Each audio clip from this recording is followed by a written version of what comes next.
Hello friends, आपल्या सर्वांची आवडती मालिका लग्नानंतर होईलच प्रेम या मालिकेच्या आजच्या रविवार 11 जानेवारीच्या एपिसोडमध्ये खूपच भारी ट्विस्ट आला आहे. जीवाला चक्क नंदिनीने आंघोळ घातली आहे आणि ती सुद्धा बाथरूममध्ये नाही तर चक्क लॉनमध्ये सगळ्यांसमोर. मग हा ट्विस्ट आला तरी कसा? तर फ्रेंड्स, जीवाला घरात एंट्री नाही आहे हे तर आपल्याला माहिती आहे. त्यामुळे जीवा हा लॉनमध्येच आंघोळ करत होता. लॉनमध्ये जो पाण्याचा पाईप होता त्या पाण्याच्या पाईपने, परंतु त्याने जेव्हा साबण लावला आणि संपूर्ण अंगावर फेस झाला त्याच वेळेस पाणी गेलं आणि मग जीवाला प्रश्न पडला की आता आंघोळ कशी करायची. त्याने पाणी मागितलं पण धनंजयने त्याला पाणी द्यायला सुद्धा नकार दिला. जीवाचा नाईलाज झाला आणि मग नंदिनीने चक्क आपल्या रूमच्या बाल्कनीमधून जीवाच्या अंगावर पाणी ओतलं आणि जीवाने लॉनमध्ये उभं राहून आंघोळ केली. हा सीन खरंच खूप कॉमेडी होता, खूप भारी होता. तुम्हाला सुद्धा पाहायला खूपच आवडेल. मग हे सगळं नेमकं घडलं तरी आणि काव्या आणि पार्थचा रोमांस कसा झाला हे जाणून घेण्यासाठी हा व्हिडिओ शेवटपर्यंत नक्की पहा. तर फ्रेंड्स, आजच्या एपिसोडच्या सुरुवातीलाच धनंजय आणि जीवा एकमेकांजवळ बसलेले असतात. त्यामुळे धनंजय जीवावर खूप चिडतो आणि म्हणतो, जे काम तुला जमत नाही ना ते करायला जाऊ नको. जसं तुला हे योगा जमत नाही तसं तुझी लायकी नाहीये माझ्या मुलीबरोबर संसार करण्याची. आणि माझ्या मुलीने आजपर्यंत तुझी खूप काळजी घेतली, प्रत्येक गोष्टीत तुझ्याकडे लक्ष दिलं, पण तू काय केलं? तिला काय मिळालं? तू फक्त तिचा विश्वासघात केला. तिला विश्वासघातच मिळाला आणि यानंतर माझी मुलगी तुझ्या आयुष्यात परत येणार नाहीये, ती तुला माफ करणार नाही हे लक्षात ठेव. आणि तुझी जी सगळी नाटकं सुरू आहे ना त्याचा काहीच फायदा होणार नाहीये. नंदिनी तुला कधीच माफ करणार नाही, असं म्हणून धनंजय तेथून निघून जातो. त्यामुळे जीवाला खूप वाईट वाटतं की हा माणूस तर माझा सगळा कॉन्फिडन्सच डाऊन करतोय. तेवढ्यात गुड्डू तेथे येतो आणि जीवाला म्हणतो, जीवा भैया, तुमची बायको तुम्हाला माफ करणं खूप अवघड आहे आणि तुमचा सासरा तर तो तुम्हाला कधीच माफ करणार नाही, तुमचं ऐकूनच घेणार नाही. तर जीवा म्हणतो, असंच असतं गुड्डू, सिनेमाच्या मधोमध इंटरव्हलपर्यंत सगळं आपलं जमणार नाही असंच वाटत असतं, पण जेव्हा क्लायमॅक्स येतो ना तेव्हा सगळं आपल्या मनासारखं होतं. हा व्हिलन बापसुद्धा माझा ऐकणार आणि त्याची मुलगी माझी हिरोईनसुद्धा मला माफ करणार, एवढं तू लक्षात ठेव. पण आता मला खूप महत्त्वाचं काम आहे. मला माझ्या गाडीची, माझ्या डार्लिंगची साफसफाई करायची आहे. तर गुड्डू म्हणतो, फक्त तुमच्या डार्लिंगला नाही तर तुम्हाला सुद्धा साफसफाईची खूप गरज आहे, तुम्ही सुद्धा आंघोळ करून घ्या. तर जीवा सांगतो, हो खरंय, माझी आई मला नेहमी म्हणायची कितीही कामं असली तरी स्वच्छता महत्त्वाची. आधी स्वतःची आणि आपल्या कामाच्या जागेची स्वच्छता करून घ्यायची आणि मगच कामाला सुरुवात करायची. सर्वात आधी मी माझ्या डार्लिंगला स्वच्छ करतो आणि मग स्वतःसुद्धा आंघोळ करतो, कारण आज माझी खूप महत्त्वाची ऑनलाईन मीटिंग आहे. हे माझे कपडे घे आणि इस्त्री करून आण. गुड्डू हे कपडे पाहतो तर यामध्ये फक्त कोट आणि शर्ट असतो. गुड्डू विचारतो, पॅन्ट कोठे? तर जीवा सांगतो, अरे गुड्डू, ऑनलाईन मीटिंग आहे, त्यांना कुठे माझी पॅन्ट दिसणार आहे की मी कोणती पॅन्ट घातली आहे किंवा घातली आहे की नाही, त्यामुळे पॅन्ट इस्त्री करायची गरज नाही आहे. गुड्डू म्हणतो, हा कोरोना आल्यापासून ना तुमच्यासारख्या माणसांनी दुसऱ्यांना फसवण्याचा धंदा सुरू केला आहे, दुसऱ्यांना फसवता. आणि तो तेथून निघून जातो. जीवाला कळतच नाही की हा काय बोलला. तर इकडे नंदिनी ही देवी आईसमोर हात जोडून प्रार्थना करत असते. तेवढ्यात तिची आई शारदा तेथे येते आणि नंदिनीची प्रार्थना झाल्यानंतर ती नंदिनीला विचारते, नंदिनी, देवी आईकडे तू काय मागितलंस? नंदिनी शारदाजवळ येऊन बसते आणि सांगते, सगळ्यांना सुखी ठेव हेच मागितलं मी देवी आईकडे. शारदा तिला म्हणते, फक्त सगळ्यांसाठी मागितलं का? स्वतःसाठी काहीच नाही मागितलं का? की देवी आई मला सुखी ठेव, माझा संसार सुखाचा होऊ दे, स्वतःसाठी काही मागायचं ना.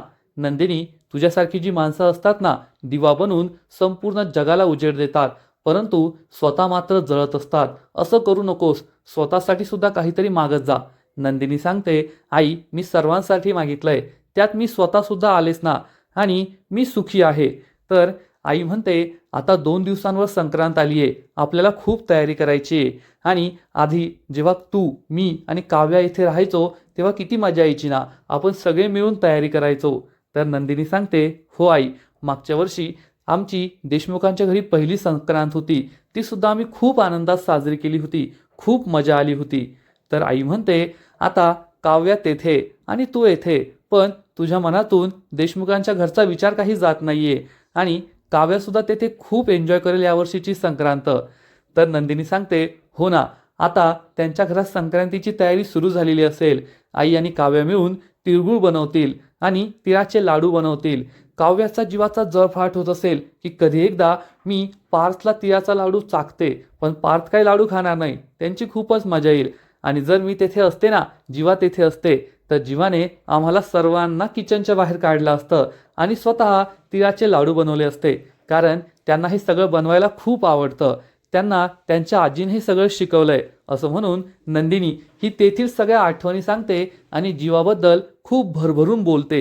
हे पाहून शारदाला आनंद होतो. शारदा म्हणते, तुझ्या मनातून जीवाचा विचार काही जात नाहीये, मग कशाला हे सगळं लांबवतेस? जीवाला माफ कर आणि तुझ्या सासरी परत जा. तर नंदिनी म्हणते, नाही आई, हे खरंय की माझ्या मनातून जीवाचा आणि त्या घराचा विचार जात नाही, पण आता हळूहळू मी त्यांना विसरायचं ठरवलंय. शारदाला खूप राग येतो. ती चिडून म्हणते, नंदिनी, मी तुझं लग्न त्या घरात लावून दिलंय. तुला त्या घरातून परत येण्यासाठी आणि स्वतःच्या नवऱ्याला विसरण्यासाठी नाही. तू त्यांना माफ करायला हवं आणि परत तेथे जायला हवं. तू मला खरं सांग, तू त्यांना कधी विसरू शकतेस का? त्यांच्यावरचं प्रेम तसूभर सुद्धा तुझं कमी झालंय का? पण नंदिनीला या प्रश्नाचं उत्तर द्यायचं नसतं. ती बहाणा बनवते आणि म्हणते, बाबा आत्ता येतील, त्यांना भूक लागली असेल व्यायाम करून, मी त्यांच्यासाठी खायला बनवते. आणि ती किचनमध्ये निघून जाते. शारदाला वाईट वाटतं, ही मुलगी एवढ्या लवकर काही ऐकणार नाहीये आणि जीवाला माफ करणार नाहीये. तर इकडे जीवाचा ओपन बाथ सुरू असतो. तो चक्क लॉनमध्ये बसून अंघोळ करत असतो. लॉनमध्ये जो पाण्याचा पाईप असतो, त्या पाईपने त्याची अंघोळ सुरू असते. एवढ्या थंडीत थंड थंड पाण्याने तो अंघोळ करत असतो आणि ठंडे ठंडे पानी से नहाना चाहिए या हिंदी गाण्याचा मराठीत अनुवाद करतो. थंड थंडगार पाण्याने आंघोळ केली पाहिजे, गाणं येऊ न येऊ गायला पाहिजे, असं त्याचा अनुवाद सुरू असतो. आणि हा सीन खरंच खूप कॉमेडी आहे. आणि जीवा हा स्वतःचंच कौतुक करतो, अरे वा, काय भारी अनुवाद केलाय, ट्रान्सलेशन केलंय मी, मला तर एखाद्या ॲड फिल्ममध्ये गाणं गायला पाहिजे, असं म्हणून स्वतःचीच पाठ ठोपटवतो. आणि मग शॉवर जेलने स्वतःच्या तोंडाला, अंगाला सगळीकडे भरभरून साबण लावतो. त्याचं संपूर्ण अंग हे फेसाने भरून जातं. आणि मग तो हा पाईप उचलून आपलं अंग धुण्याचा प्रयत्न करतो, पण तोपर्यंत नळाचं पाईपचं पाणी गेलेलं असतं. त्यामुळे जीवाला मोठा धक्काच बसतो. अरे देवा, आता पाणी गेलं, माझ्या तर डोळ्याला सुद्धा साबण लागलाय, काही दिसत नाहीये, पाणी कसं आणायचं, आंघोळ कशी करायची, या विचाराने तो कसाबसा खिडकीजवळ येतो. जोरात खिडकी वाजवतो आणि म्हणतो, पाणी द्या, पाणी द्या. तेवढ्यात धनंजय हा खिडकीच्या बाहेर येतो आणि तो जीवाला ओळखतच नाही आणि विचारतो, ए तू कोण आहे? तेवढ्यात शारदा आणि नंदिनी तेथे येतात आणि जीवाची ही अवस्था पाहून दोघीही खुदू खुदू हसू लागतात. तर जीवा सांगतो, ओ सासरे बुवा, मी तुमचा जावई आहे, ओळखलं नाही का मला? तर धनंजय म्हणतो, जीवा. जीवा म्हणतो, पहा तुमचं माझ्या किती प्रेम आहे, तुम्ही मला लगेच ओळखलं. धनंजय म्हणतो, ही काय अवस्था करून ठेवली आहे आणि हा काय मूर्खपणा आहे? तर जीवा सांगतो, मी येथे लॉनमध्ये आंघोळ करत होतो, पण अचानक पाणी गेलं, मला आंघोळीला पाणी द्या ना. तर शारदा म्हणते, हो हो मी देते. नंदिनी म्हणते, ठीक आहे, मी तुम्हाला पाणी आणून देते. धनंजय चिडून म्हणतो, कुणीही त्याला पाणी द्यायचं नाही, त्याचा आणि आपला काहीच संबंध नाहीये, त्याला या घरातून पाणी सुद्धा नाही मिळणार. जीवाला मोठा धक्काच बसतो आणि तो म्हणतो, तुम्ही एवढे कठोर का वागताय? तुमचा माझ्यावर कितीही राग असला, पण घरी आलेल्या पाहुण्याला पाणी द्यायची आपली संस्कृती आहे, तुम्ही एवढं वाईट नाही वागू शकत, कमीत कमी पाणी तर द्या. धनंजय म्हणतो, एकदा म्हटलं ना, तुझा आणि आमचा काहीच संबंध नाहीये. नंदिनी ही धनंजयला समजवण्याचा प्रयत्न करते, बाबा त्यांना खूप त्रास होईल, पाणी देऊ द्या. पण धनंजय चिडून म्हणतो, नंदिनी जा तुझ्या खोलीमध्ये, काही पाणी द्यायची गरज नाहीये. नंदिनी नाईलाजाने निघून जाते. शारदा त्याला पाणी देऊ लागते, तर धनंजय तिला सुद्धा घरामध्ये पाठवून देतो. जीवा त्याच्यासमोर हात जोडतो, एवढं वाईट वागू नका, कठोर वागू नका, मला आंघोळीला पाणी द्या. पण धनंजय काहीच ऐकत नाही आणि खिडकी लावून घेतो. जीवा विचार करतो, आता मी काय करू, आता मी पाणी कोठून मागू? शारदा खूप चिडलेली असते आणि धनंजयला म्हणते, तुम्ही खूप चुकीचं वागताय, पाणी द्यायला काय प्रॉब्लेम आहे, ती तर आपली संस्कृती आहे, असं पाण्याला नाही म्हणू नये. तर धनंजय म्हणतो, म्हटलं ना, मी त्यांना पाणी देणार नाही म्हणजे नाही. तर शारदा चिडून म्हणते, तुमचं वागणं हे एखाद्या हिंदी पिक्चरच्या व्हिलनसारखंच आहे, तुम्ही किती त्रास देताय, म्हणजे नवरा बायकोमध्ये यायचं आणि त्यांना जुदा करायचं. तर धनंजय चिडून म्हणतो, काय तुझी ही भाषा, जुदा करायचं काय, मी त्यांना पाणी देणार नाहीये, तू नाही माझं ऐकत, पण माझी लाडकी लेक माझं ऐकते, पहा तिला एकदा म्हटलं तर ती रूममध्ये निघून गेली आणि तुझ्या जावयाला ती पाणीसुद्धा देणार नाहीये. तर शारदा म्हणते, हा हा मानलं की नाही की तो तुमचा जावई आहे. तर धनंजय म्हणतो, नाही मानलं, मी तुझा जावई म्हटलं, माझा जावई नाही, तुझ्या जावयाला ती पाणी देणार नाहीये. तर शारदा म्हणते, ज्या दिवशी नंदिनी जीवाला माफ करेल आणि नवरा म्हणून त्याचा स्वीकार करेल ना, त्या दिवशी तुम्हाला खांदे झुकून जीवासमोर उभं राहावं लागेल, त्याला जावई मानावं लागेल आणि त्याची माफी मागावी लागेल. तर धनंजय म्हणतो, असा दिवस कधी येणारच नाही, माझी मुलगी त्या जीवाला कधी माफच करणार नाही, ही माझी गॅरंटी आहे. पण शारदाचा विश्वास असतो हा दिवस लवकरच येणार आहे. तर इकडे जीवा हा पुन्हा एकदा लॉनमध्ये येतो आणि आभाळाकडे हात करून म्हणतो, ए देवा, पहा देशमुखांच्या मुलांची काय अवस्था झाली आहे. मी या लॉनमध्ये उभा आहे आणि मला कुणी एक थेंब पाणी द्यायला तयार नाही आहे. आता तूच कृपा कर, आभाळातून पाऊस पाड आणि मला या संकटातून वाचव. परंतु आभाळातून पाणी काही पडत नाही. जीवाचा मेलोड्रामा सुरूच असतो की आता माझं काय होणार. तेवढ्यात नंदिनी बाल्कनीमध्ये पाण्याची बादली घेऊन येते आणि जीवाला हळूच हाक मारते की धनंजयला आवाज जाऊ नये. पण जीवाला नीट काही ऐकू येत नाही आणि तो आजूबाजूला पाहतो. नंदिनी म्हणते, जीवा इकडे वर पहा. पण जीवाला ऐकूच येत नाही. त्यामुळे नंदिनी ही जोरात शिट्टी वाजवते. जीवा बाल्कनीकडे पाहतो. नंदिनी खूप लाजते. नंदिनीला जीवा विचारतो, तू सुद्धा मला पाणी दिलं नाही, आता मी कशी आंघोळ करायची. तर नंदिनी म्हणते, मी येथून तुम्हाला पाणी देते, तुम्ही आंघोळ करा. नंदिनीचं हे ऐकून जीवा खूप घाबरतो आणि म्हणतो, तू तेथून बादली फेकून मारणार, किती लागेल मला. तर नंदिनी सांगते, बादली फेकून नाही मारणारे, जगने पाणी टाकते, तुम्ही आंघोळ करा. जीवाला खूप आनंद होतो आणि म्हणतो, वा काय सीन आहे, जगात पहिल्यांदाच असं घडलं असेल की बायकोने नवऱ्याला बाल्कनीतून आंघोळ घातली आहे, किती लकी नवरा आहे मी. नंदिनी म्हणते, हो हो आंघोळ करा. आणि नंदिनी ही चक्क बाल्कनीमधून मगने जीवाच्या अंगावर पाणी टाकते आणि खाली जीवा आंघोळ करतो. आणि आंघोळ करत असताना एक थुकरट कविता सुद्धा म्हणतो. एकूणच हा सीन खूप कॉमेडी आहे. जीवा हा चक्क अंगाला साबण लावून उभा आहे आणि तो लॉनमध्ये आंघोळ करतोय आणि नंदिनी बाल्कनीमधून त्याच्या अंगावर पाणी टाकते आणि तो आंघोळ करतोय. हे पाहून तुम्हाला सुद्धा खूप मजा येईल, हसू येईल, एवढं मात्र नक्की. जीवाची आंघोळ होते आणि त्याच वेळेस गुड्डू तेथे येतो. गुड्डू पाहतो की नंदिनी ही चक्क बाल्कनीतून त्याच्या अंगावर पाणी टाकते आणि जीवा आंघोळ करतोय. त्यामुळे गुड्डू सुद्धा खूप खुश होतो आणि म्हणतो, वा क्या सीन आहे, नंदिनीताई जीवा भाऊला आंघोळ घालताय, ते सुद्धा बाल्कनीमधून. हा सीन तर व्हिडिओ काढून ठेवण्यासारखा आहे. असं म्हणून तो या सीनचा व्हिडिओ काढतो आणि विचार करतो, एक दिवस नक्कीच येईल जेव्हा माझी पिंकीसुद्धा अशीच मला आंघोळ घालेल. आणि तो खूप खुश होतो आणि या सगळ्या आंघोळीचा व्हिडिओ रेकॉर्ड करून घेतो. नंदिनी ही जीवाच्या अंगावर पाणी टाकत असते. जीवाची आंघोळ होते आणि जीवा नंदिनीसाठी एक छान कविता तयार करतो. खूप कॉमेडी कविता असते ही. नंदिनी ही त्याला काही रिस्पॉन्स देत नाही आणि काय कविता बनवली आहे असं म्हणून तोंड वाकडं करते आणि आतमध्ये निघून जाते. जीवा म्हणतो, आता आंघोळ तर झाली आहे, आता बाकीची कामं करायची. आणि तो अंग पुसायला निघून जातो. तर इकडे काव्याचा मात्र मेकअप सुरू असतो. आज आपल्या रूपाने पार्थला घायाळ करायचं असं तिने ठरवलेलं असतं.